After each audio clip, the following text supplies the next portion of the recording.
Hello students, class 10।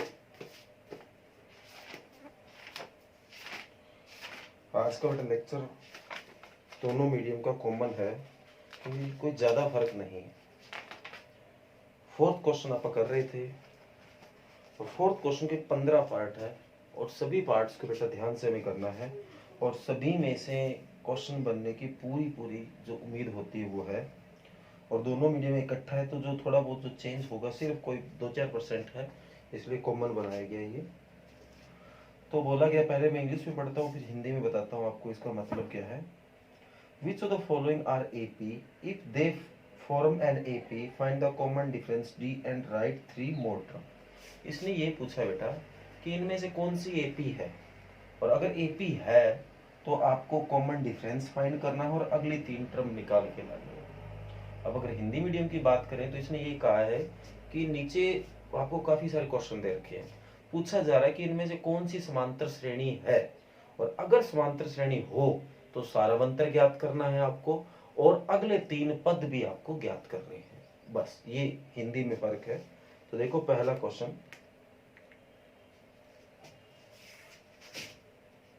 Fourth question का first part 2, 4, 8, 16 सबसे पहले तो बेटा आपको ये चेक करनी है कि ये एपी है या नहीं।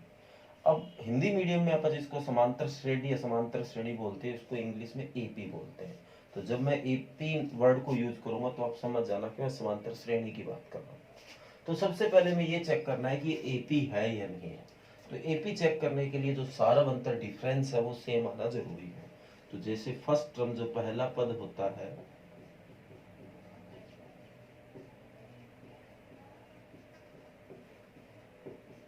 जब आप ए बोलते हैं वो आपका हो गया 2, ठीक है। ये भी इसके साथ लिखो, इक्वल ना लिखो, ठीक है। अब इसके बाद हमें निकालना है कॉमन डिफरेंस।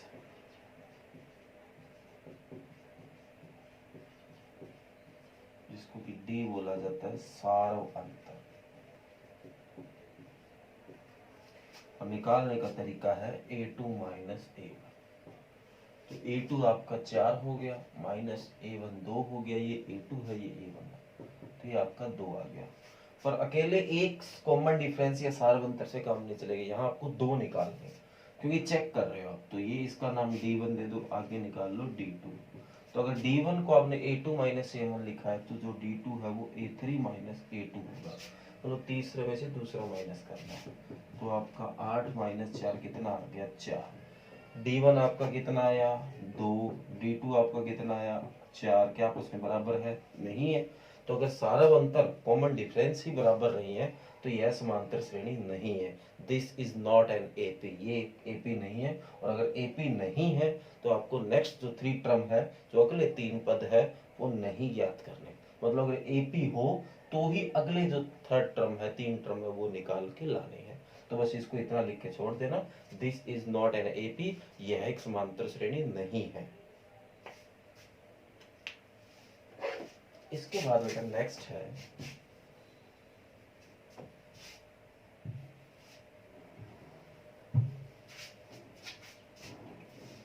2 5/2, 3 7/2 dash dash. तो वही प्रथम पद तो आपका 2 हो गया। और आगे जो कॉमन डिफरेंस d1 सारवंतर निकाला पहला वो a2 माइनस a1, तो 5/2 माइनस 2, तो 5/2 में से 2 जाएगा तो एलसीएम 2 आ गया। तो इसको इससे भाग किया 1, 5 एकम 5 माइनस इसको इससे भाग किया 2, 2 दूनी 4, तो 5 में से 4 गया 1 में जो d1 है। इसी तरह आप d2 निकाल लो। d2 निकालने का भी तरीका होता था a3 माइनस a2, तो a3 आपका 3 हो गया माइनस a2 5/2, तो डिवाइड में 1 रखो तो 2 और 1 में एलसीएम 2 आ गया।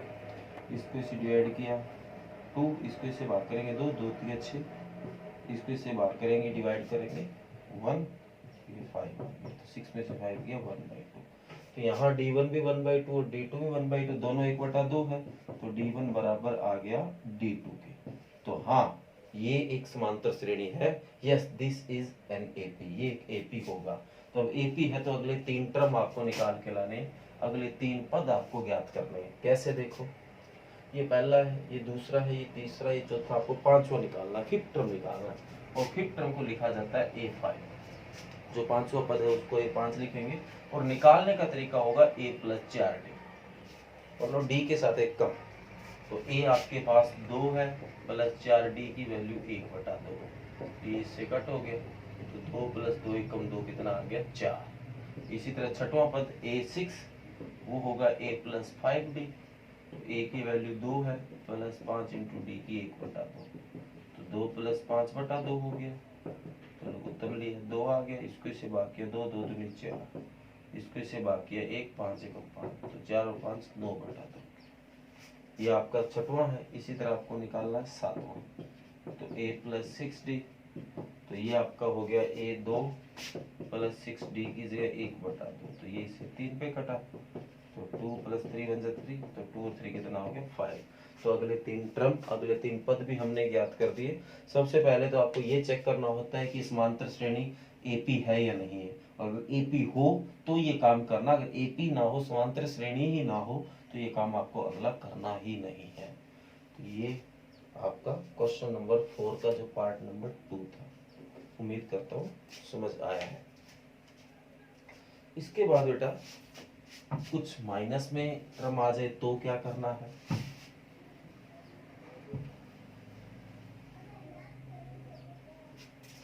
फार्मूले यही रह जाएंगे, बस वैल्यू बदल जाएगी। निकला है -1/2।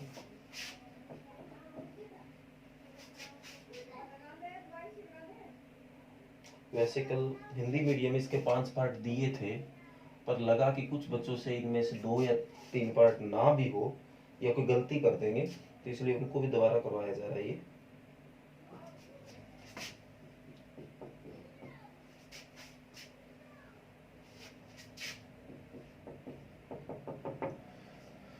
कि ये है बेटा, यहाँ जैसे माइनस वालों में बच्चों से गलती होने के चांस होते हैं, तो इसलिए इस चीज़ों को ध्यान से देखना बेटा। तो फर्स्ट टर्म जो पहला पद है वो आपका -1.2। ओके, आगे जो सारा बनता D1 निकालना है फार्मूला, तो आपके सामने है A2 - A1। तो A2 - 3.2, फिर माइनस ये, फिर -A1, तो A1 ये है तो माइनस आगे ऑलरेडी है, तो ये प्लस का 1.2 हो गया। तो माइनस का 3.2 प्लस का 1.2, तो क्या बचेगा माइनस का 2.0 या 2 एक ही बात है। फिर आप निकालो D2, तो D2 निकालना है तो A3 - A2 होगा। तो A3 आपका हो गया -5.2, फिर माइनस फार्मूले का A2 ये है -3.2, आगे माइनस ऑलरेडी है तो प्लस का 3.2। तो माइनस का 5.2 है, प्लस का 3.2 है, तो ये भी माइनस का 2.0 बचा। आप बस इतना बता दो क्या D1 की वैल्यू D2 के बराबर है। यस, बराबर है। ये AP है, तो AP है तो मैं अगले जो 3 पद है, अगले 3 टर्म है वो निकाल के लाएंगे। तो A + 4D, तो A की वैल्यू -1.2 प्लस 4D की वैल्यू -2 ही लिख दो, चाहिए एक ही बात है। माइनस का 1.2 माइनस का 8 हो जाएगा ये, और -8 और -1.2 है माइनस का 9.2, तो अगला तो ये आ गया। इससे अगला मैं निकालना है A + 5D, तो A की वैल्यू -1.2 प्लस 5 × -2 लिख दो, क्योंकि 2.02 ही होता है, -1.2, और ये माइनस का 10 आ गया, तो ये आ गया माइनस का 11.2। इसी तरह ये निकालना है, A की वैल्यू -1.2 प्लस 6D की वैल्यू -2, तो -1.2 और वो माइनस का 12, माइनस का 13.2। तो ये आपका सवाल नंबर जो पार्ट नंबर 3 था, इसमें कई बच्चे माइनस का कंफ्यूजन होने के कारण गलती कर देते हैं, तो इसलिए इसको ध्यान से देखना है। ओके बेटा, एक माइनस वाला और है, देखते हैं अब आप उसको अच्छे से समझ जाओगे क्या। जैसे जैसे मैं लिखूंगा आपको उससे पहले मन में मतलब उसको सोच के देखना है कि सर नेक्स्ट ये आएगा, नेक्स्ट ये आएगा, और अगर आप इस तरह करने लग जाओगे तो ये चीजें आपकी क्लियर हो जाएगी। -10 -6 -2 + 2 टेस्ट है। तो A की वैल्यू है -10 हो जाएगी, a2 माइनस a1, a2 है -6 माइनस फार्मूले का a1 है -10, तो ये किसका 10 हो गया प्लस का 10, तो 10 में से 6 जाएगा कितना आएगा 4। मतलब मेरे लिखने से पहले जब आप इस चीज को पता करने लग जाओगे कि मैंने जब इतना लिखा आप सोच जाओगे सर 4 आएगा, तो इसका मतलब आपको ये चीजें समझ आने लग गई है। फिर आगे d2 निकाला, a3 माइनस a2, a3 आपका -2 है, फिर बीच में माइनस का फार्मूले का a2 -6 प्लस 6 हो गया, ये भी कितना आ गया 4। क्या दोनों बराबर आए हैं? यस, तो ये AP है, हाँ ये AP है। तो अगले की टर्म निकालना है, तो a है आपका -10 प्लस 4, d की वैल्यू भी निकालिए 4, तो -10 4 चौका 16, 4 4 तो 16, तो क्या बचेगा 6। इसी तरह यहाँ 5d है, तो a की वैल्यू -10, 5d की वैल्यू 4, तो -10, 5 4 20, तो क्या बच जाएगा 10। इसी तरह a की वैल्यू -10 प्लस 6 इंटू डी की वैल्यू 4, तो -10 प्लस 24 क्या आ जाएगा आपका 40। ओके, तो ये आपका पार्ट नंबर 4 है। फिफ्थ पार्ट में कई बच्चों से गलती हो जाती है, तो इस पार्ट को ध्यान से देखना आप।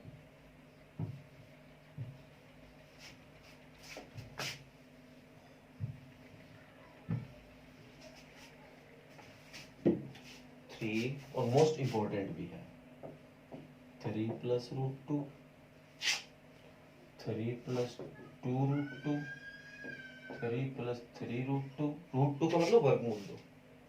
तो हिंदी मीडियम के बच्चों को अगर ना पता हो तो मैं जो रूट बोलता हूँ उसका मतलब वर्गमूल। तो 3 प्लस वर्गमूल दो, 3 प्लस 2 वर्गमूल दो, 3 प्लस 3 वर्गमूल। बेटा बहुत बार ये क्वेश्चन पेपर में आया हुआ है, क्योंकि यहाँ वर्गमूल होने रूट होने के कारण कई बच्चे गलती कर देते हैं। तो फर्स्ट टर्म जो है आपका वो 3 ही हो गया, तो ये a2 माइनस a1 ये हो गया 3 प्लस वर्गमूल 2 माइनस a1 है वो आपका 3 है। अब माइनस खोलोगे आप, तो ये ब्रैकेट खोलोगे तो 3 से 3 कट जाएगा, तो क्या बच जाएगा वर्गमूल 2 √2। इसी तरह a3 माइनस a2, a3 आपका ये हो गया 3 प्लस 2√2 माइनस जो a2 है वो 3 प्लस √2। अब आप इसको खोलेंगे तो 3 प्लस 2√2 2 वर्गमूल 2 माइनस खोला -3 हो गया, और माइनस का वर्गमूल 2, 3 से 3 कटा, 2 वर्गमूल 2 में 1 वर्गमूल दे जाएगा। यहाँ बच्चे गलती कर जाते हैं, तो बेटा 2√2 माइनस 1√2, तो यहाँ बचेगा √2। अगर कई बच्चों को नहीं समझ आए तो देखो आप, 2√2 माइनस √2 बचा, दोनों में वर्गमूल 2 कॉमन आ रहा है, √2 कॉमन आया, तो यहाँ क्या बचेगा 2, और यहाँ √2 था वही कॉमन चला गया, तो क्या बच गया 1। तो वर्गमूल 2 में से एक जाएगा 1, तो देखो क्या बच गया √2। इससे बढ़िया सिंपल तरीका, यहाँ आपके 2-3 स्टेप बढ़ गए, इससे बढ़िया 2√2 में से यहाँ अब आगे कुछ नहीं लिखा तो 1 है, 1√2 गया 1√2, तो सीधा आप ऐसे करके करोगे तो थोड़ा आसान लगेगा आपको। तो ये भी √2 है, ये भी √2 है, d1 और d2 बराबर आए, तो AP तो है भाई। तो अगले जो नेक्स्ट टर्म है, a की वैल्यू 3 प्लस 4, d की वैल्यू √2, तो इतना ही है, क्योंकि ये जिस फॉर्म में वैसे ये आगे आगे ना सॉल्व करो। a की वैल्यू 3 प्लस 5 √2 कीजिए 2, और a कीजिए 3 प्लस 6 वर्गमूल 2। तो ये आपके अगले 3 पद, ये निकालने बड़े आसान थे, बस यहाँ गलती ना हो जाए। नेक्स्ट जो पॉइंट वाले हैं उनको भी ध्यान से देखना।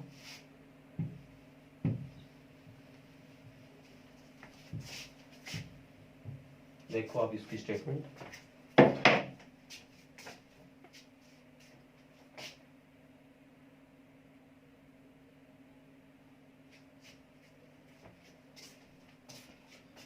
नेक्स्ट बेटा पॉइंट 2,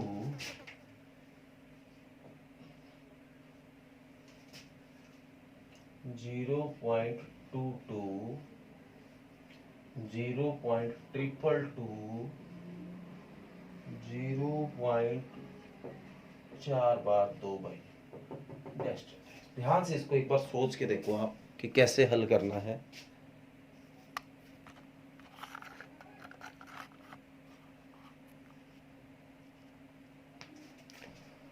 तो बेटा पॉइंट होने के कारण कुछ बच्चे यहाँ गलती कर देते हैं। तो पहला पद तो आपका वही 0.2 आ गया। ओके, अब a2 माइनस a1, तो a2 है आपका 0.22 माइनस a1 है 0.2। अब बच्चे यहाँ इसको समझने में गलती कर देते हैं। बेटा इतना मुश्किल नहीं है, अब इसके पीछे आप 0 लिख सकते हो, कोई दिक्कत नहीं। अब आपको आसान लगेगा, 0.22 में से 0.20 गया भाई, 0.02 बचा, 22 में से 20 जाएगा, 2 ही बचेगा। बस ये थोड़ा ध्यान से देख लेना कैसे बचा।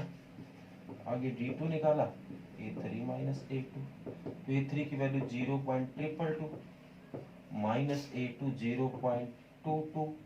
अब रही बात इसको कैसे सोल्व किया जाए, तो वही बात, तो यहाँ पॉइंट के बाद 3 अगर डिजिट है, अगर यहाँ 3 है तो आपके पास भी 3 होने चाहिए, तो पीछे 0 लगा लो। तो सीधी सी बात है, यहाँ 0 पॉइंट तो पड़ा है, 222 में से 220 जाएगा, क्या बचेगा, 2 बचेगा सीधा। तो 3 पॉइंट यहाँ है, तो 3 भी आपको यहाँ बनाना है। ये आ गया। आप बताओ कि देखने में आपको ये बराबर लग रहा है? आपको इसे पीछे 0 लगा सकते हैं, पीछे लगाओगे तो इसमें तो फर्क रहेगा बेटा। यहाँ 0.2 और यहाँ 0.02 है, यहाँ बीच में यहाँ एक 0 आने के कारण जो D1 है वो बराबर नहीं है D2, तो ये एक AP समांतर श्रेणी ना होने के कारण आपको ये आगे नहीं करना है। बस इतना ही इसको करना है।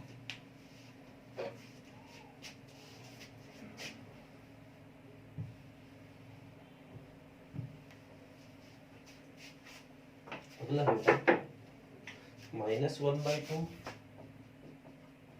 -1/2 -1/2 डैश डैश। इस तरह के सवालों को ध्यान से करना इंपॉर्टेंट होते हैं बेटा। तो पहला पद जो फर्स्ट टर्म है वो तो आपकी -1/2 आ गई।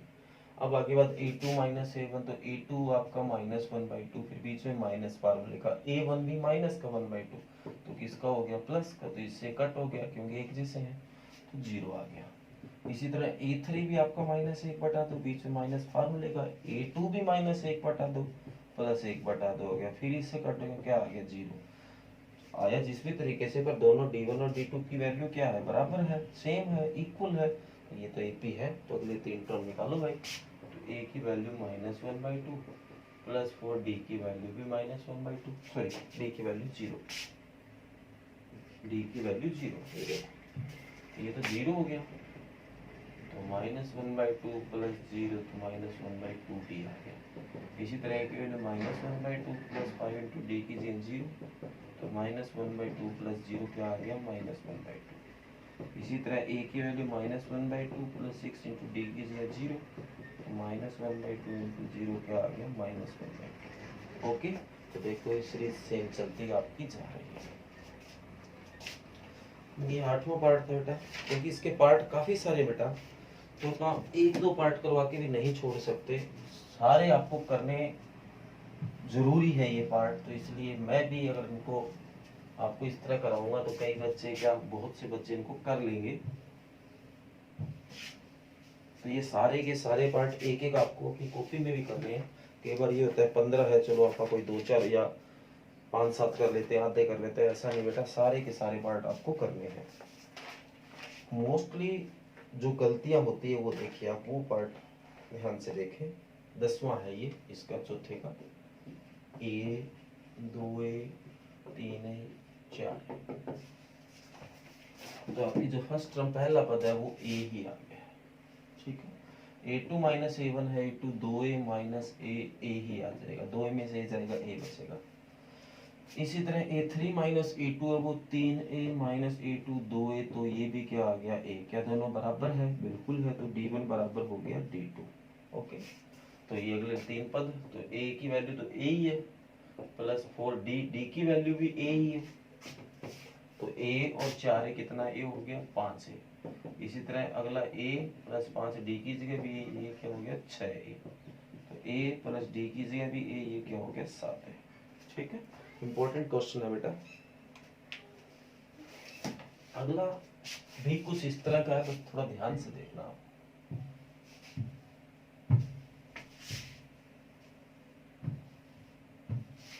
अगला है जो 11वां पार्ट है,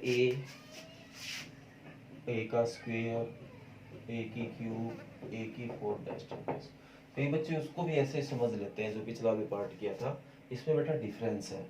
तो प्रथम पद जो फर्स्ट टर्म है वो तो A ही है, A2 माइनस A1, तो A2 है A स्क्वायर माइनस A1 है A। अब कोई ज्यादा समझ नहीं आ रहा है, ऐसे नहीं कि A स्क्वायर में से जाएगा A बच जाएगा, नहीं ऐसे। आप ज्यादा से ज्यादा कॉमन ले सकते हो, तो A कॉमन आया तो यहाँ A बच जाएगा, यहाँ -1 बच जाएगा, तो ये आपने निकाल लिया D1। इसी तरह D2 निकालो, A3 A cube minus A2 A square, तो यहाँ से कॉमन A स्क्वायर आ रहा है, A स्क्वायर कॉमन लिया तो यहाँ A बचा, -1 बचा, ध्यान से देखो, ये बराबर है, ये पार्ट तो बराबर है, पर यहाँ ए और यहाँ ए स्क्वायर है तो ये बराबर नहीं है, वो तो पूरा बराबर हो, तो D1 बराबर नहीं है D2, तो यह समांतर श्रेणी नहीं है, this is not an AP, और आगे ये नहीं करना है ये पार्ट। नेक्स्ट देखो बेटा, जो कि काफी बार पेपर ये में एक क्वेश्चन आया है, रूट वाले क्वेश्चन है, √2, रूट का मतलब वर्गमूल होता है, हिंदी में आपको बताया था, √8, √18, वर्गमूल 32 है शायद, 32 मोस्ट इंपॉर्टेंट क्वेश्चन। तो a की वैल्यू अब की बार वर्गमूल 2, √2 आ गई, a2 माइनस a1, तो √8 माइनस √2। अब कल मैंने शायद 9th में बताया था, आपको तो नहीं पता, कि √8 में से √2 जाएगा, कई बच्चे √6 ना लिखते ना, तो रूट और रूट में वर्गमूल और वर्गमूल में गुणा और भाग हो सकते हैं, मल्टी डिवाइड हो सकते हैं, पर प्लस माइनस नहीं हो सकते। अब फिर क्या करें, तो ध्यान से देखना, मैं 8 को 8 को 4 गुना 2 लिख सकता हूँ, ये ऐसा कैसे, 4 का वर्गमूल निकाला जा सकता है, रूट तो निकाला जा सकता है, क्या आएगा 2, तो ये √2 माइनस √2, अभी कुछ देर पहले बताया था कि इसको कैसे सोल्व करना, 2√2 में से 1 √2 गया, क्या बच जाएगा, √2 ही बचेगा, निकल गया। इसी तरह आप निकाल लो D2, तो वही फार्मूला A3 माइनस A2, तो A3 आपका √18 और A2 है आपका √8, तो इसको भी दिमाग लगाएं, 18 को आप 9 इंटू 2 लिख सकते हो, और 8 को वही 4 इंटू 2 लिख सकते हो, 9 का वर्गमूल 3 हो गया, 3 वर्गमूल 2, और 4 का 2 हो गया, 2 वर्गमूल 2, 3 वर्गमूल 2 में से 2 वर्गमूल 2 जाएगा, वो भी क्या बच जाएगा, वर्गमूल 2 √2, क्या दोनों बराबर आए, यस, तो ये एक AP है और आगे करना है। तो a की वैल्यू आ गई आपकी √2 प्लस 4D की वैल्यू भी √2, अब तो 1 √2 और 4 √2 कितना √2 हो गया, 5 √2। अब क्वेश्चन तो हमने निकाल दिया है, बड़ा आसान है, पर ये जो आप अगले 3 टर्म निकालते हो ना, वो भी यहाँ देखें तो इस फॉर्म में होना चाहिए कि वो इनसे रिलेट हो। अब ये सारे नंबर रूट के अंदर आ रहे हैं और ये 5 रूट के बाहर है, तो थोड़ा अजीब सा लगेगा, तो इसको भी इनका जैसा बनाना है। तो अगर 5 को अगर रूट के अंदर भेजेंगे तो 25 बन जाता है, जैसे 25 का रूट कितना होता है, 5 होता है, तो 25 रूट से बाहर आके क्या बनता है, 5, तो वही 5 रूट के अंदर जाएगा तो क्या बन जाएगा, 25, तो अंदर जाके क्या बन गया, 25 इंटू 2 तो ऑलरेडी पड़ा है, तो क्या आ गया, √50। इसी तरह अगला आप निकाल लेना भी √2, 5D कीजिए भी √2, ये हो गया 6 √2। अब 6 को अंदर भेजूंगा तो ये 6 6 जा 36 बन जाएगा, तो 36 इंटू 2 कितना हो गया, 72। इसी तरह a की वैल्यू √2 प्लस 6 √2, तो 7 √2 हो गया, और 7 अंदर जाके 7 7 जा 49 इंटू 2, तो क्या बन जाएगा, 98। ओके, इसीलिए कह रहा था कि क्वेश्चन इंपॉर्टेंट है, तो वो आपको ध्यान से करना है।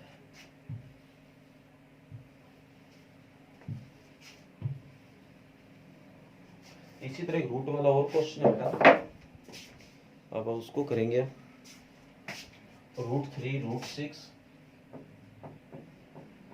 √9 है शायद आगे, और √12, तो a की वैल्यू √3, a2 माइनस a1, तो √6 माइनस √3। अब इसको कैसे सोल्व करें, जैसे पीछे सोल्व किया, आप सोच रहे इसको भी हो जाएगा, नहीं बेटा, 6 का रूट सोल्व ही नहीं कर सकते, और 6 को कुछ लिख भी नहीं सकते, जैसे भी 18 था, 18 को 9 इंटू 2 लिखा तो 9 का हो गया तो 3, इस 6 को ऐसे कुछ लिख ही नहीं सकते जिससे कि हो जाए, तो ये थोड़ा बहुत है इसको कि मैं लिख सकता हूँ 2 इंटू 3, और इससे ज्यादा कुछ नहीं लिख सकता, और √3 पड़ा, और रूट अलग अलग हो सकता है मल्टी डिवाइड में, √2 इंटू √3 माइनस √3, थोड़ा आंसर बढ़िया बनाने के लिए चीज कर रहा हूँ, तो √3 वर्गमूल 3 कॉमन है, दिया क्या बचा, वर्गमूल 2, यहाँ क्या बचेगा, -3, तो ये आपका D1 आ गया। इसी तरह D2 निकाला तो A3 माइनस A2, तो A3 आपका हो गया वर्गमूल 9, और A2 वही वर्गमूल 6, तो 9 का तो होता ही है 3, और 6 का फिर वही बात, कुछ नहीं होता, तो 6 को 2 गुना 3 लिखा जा सकता है, 3 ये वर्गमूल 2 और वर्गमूल 3 रह गया, अलग अलग हो सकता है। अब आगे आप क्या करें, अब अगर आपको पता है तो मैं इस चीज को थोड़ा इधर लिख रहा हूँ, शायद दिखाई ना दे आपको। तो 3 को मैं वर्गमूल 3 गुणा वर्गमूल 3 लिख सकता हूँ, क्योंकि रूट से मल्टी होती है तो वापिस सेम बन जाता है, 3 बन जाता है, -√2 एंड √3, वर्गमूल 2 वर्गमूल 3। तो वर्गमूल 3 कॉमन आया, तो यहाँ क्या बच गया, वर्गमूल 3 माइनस वर्गमूल 2। अब देख के बताओ कि ये और ये आपस में बराबर है क्या? बिल्कुल नहीं है। ये चीज सेम होने से क्या, आगे तो ये डाटा सेम नहीं है, यहाँ कुछ और यहाँ कुछ और है, तो D1 बराबर नहीं है D2 के, तो ये समांतर श्रेणी नहीं है, ये एक AP नहीं है और आगे नहीं करना है आपको। इसके बाद बेटा नेक्स्ट 14 पार्ट है।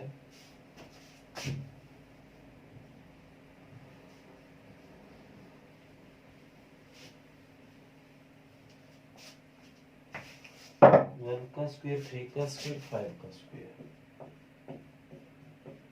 और 7 का स्क्वायर डैश डैश, इसको सोल्व करो।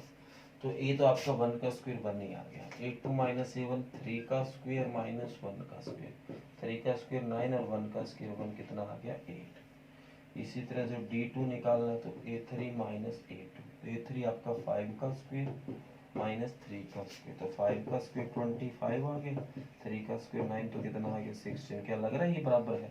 बिल्कुल नहीं, तो डबल आ रहा है, तो ये AP नहीं है, ये समांतर श्रेणी नहीं है, इतना लिख के ही छोड़ देना है। तो ये बेटा 14 नंबर था। आगे जो 15 नंबर पार्ट है वो इसके जैसा ही है, तो वो उम्मीद करता हूँ कि आप कर लोगे। तो बेटा फोर्थ क्वेश्चन के 15 पार्ट थे, तो ऑलमोस्ट मैंने एक एक करके आपको पार्ट सोल्व कराए हैं ताकि आप भी सारे पार्ट्स करो। तो आज का जो होमवर्क है वो दोनों मीडियम के लिए कॉमन है, क्योंकि क्वेश्चन नंबर 4 ही करना है आपको, और उसके 15 पार्ट और आपको कॉपी में सारे के सारे पार्ट्स करने हैं। ये नहीं कि 15 है तो आप आधे कर लेते हैं या इतने कर लेते हैं, नहीं बेटा, बिल्कुल सारे के सारे पार्ट करने हैं। तो इसके साथ साथ कुछ एग्जाम्पल है वो भी आपको करने हैं। एग्जाम्पल नंबर 1 और 2, उदाहरण नंबर 1 और उदाहरण नंबर 2, वो भी आपको घर से करके लेके आना है, घर से करना है। ओके बेटा, तो ये आपका वर्क है, उदाहरण नंबर 1, उदाहरण नंबर 2 और सवाल नंबर 4 आपको पूरा करना है। 2 ही है उदाहरण, दूसरे के तो 4 भाग है और पहले के 1 ही भाग है, आसानी है, तो ये आप कर लेना। और अगर किसी भी क्वेश्चन में कोई भी तरह की प्रॉब्लम आती हो तो आप मेरे को कमेंट कर सकते हो। तो उदाहरण करने का तरीका मैं पहले ही आपको बता चुका हूँ, पहले एक्सरसाइज कंप्लीट करनी है, उसके बाद उदाहरण करने हैं। तो भी हमारी एक्सरसाइज पूरी नहीं हुई है तो ये उदाहरण आपको ओरली सीधे एक बार नजर मारनी है, देखनी है, या कोई इस तरह नॉर्मल आप कर लेना। और जब आपकी एक्सरसाइज 5.1 कॉपी पे पूरी हो जाए उसके बाद आपको एग्जाम्पल नंबर 1 और एग्जाम्पल नंबर 2, उदाहरण नंबर 1 और 2 करने हैं। ओके, तो ये आज आपको 5.1 के जो वर्क दिया है कर लेना। Thank you.